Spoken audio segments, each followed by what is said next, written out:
ស្លឹងឈើខ្យល់ផាន់លើបងរវែងហាងដូចជាចាំមិនភ្លេងចាំក្នុងចិនជាប់ជានេញវាពេញសងសារស្លឹងឈើខ្យល់ផាន់លើហាងដូចជាលើកដៃបងហៅស្នេហាដែលគ្មានសង្ឃឹមឡើយណាខ្លោចផ្សាម្នាក់ឯងខ្យល់បងមកខ្លាំងចាស់ស្លឹងដាញ់ពីមេធ្លាក់កណ្ដោចកណ្ដែងរ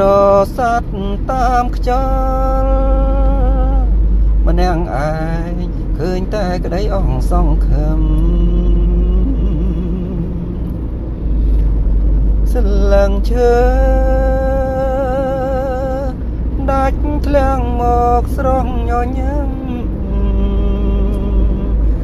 លុងត្រូវថ្ងៃប្រែជាក្រៀមត្រូវសន្សើមប្រឹងប្រហៀមរលាយសូនរូប